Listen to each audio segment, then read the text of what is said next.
I'm David Sandstrom, Vice President and Financial Advisor at Landaas Company.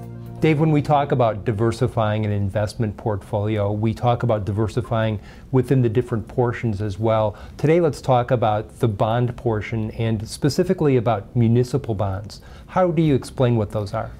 Municipal bonds are issued by local governments, so it could be state, city, county governments, to fund operations or fund projects for the general public use. So it could be hospitals, highways, bridges, power plants, utilities, that type of thing. And there are different types of municipal bonds, right? So there are the most common are the general obligation and the revenue bonds.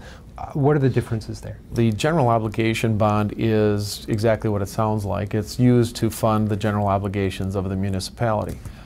The reason it's considered to be safer is that it is backed by the faith and full taxing power of that municipality. Revenue bonds are tied to a specific project. The obligation is funded by the revenue generated by the project. It could be maybe a toll bridge or a hospital.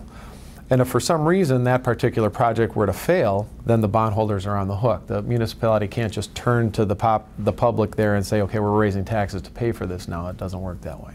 The other thing is to consider is that a revenue bond, because it is a little riskier, deemed a little riskier, the yields are typically a little bit higher than the general obligation bond. Generally, why would investors want to own municipal bonds? Municipal bonds offer a great way to diversify your portfolio, especially on the fixed income side. They tend to react a little differently to market conditions than corporate bonds or treasuries would. But the most important reason, I think, and the most attractive reason is that they're typically exempt from federal income taxes, the income that's generated. Definitely a big advantage, depending on your income tax level, to avoid that taxation on that income. Now, generally, a rule of thumb that we like to subscribe to is that once the municipal yield gets to be about 80% of the comparable treasury yield, then it's generally worth taking a look at. Dave, as for the tax exemption, the higher your tax bracket, the more you would benefit. So it would be better to have this in a taxable account and not like in a 401k or an IRA. And you're still subject to the capital gains tax.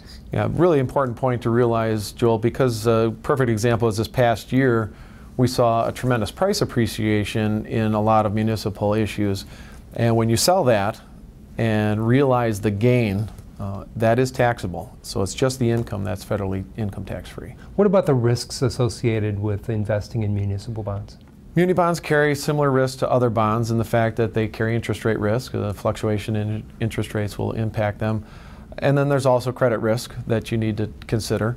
However, historically, especially on general obligation bonds, the default risks have been very low. So, but it doesn't mean that you're completely out of the woods. You know, recently we've seen stories like what's happened in Detroit, what's happened in Puerto Rico, that have given some fear to the industry. But keep in mind that there are literally tens of thousands of municipal issues across the country, and you're only talking about a handful of them that have done very poorly. So is there a good way to diversify among the municipal bonds that you hold? Yeah, I would recommend if you're going to gain exposure to municipal bonds, look to a quality mutual fund to do so, for the very reason that they're going to diversify you across hundreds of issues to avoid if, you know, that one that goes bad.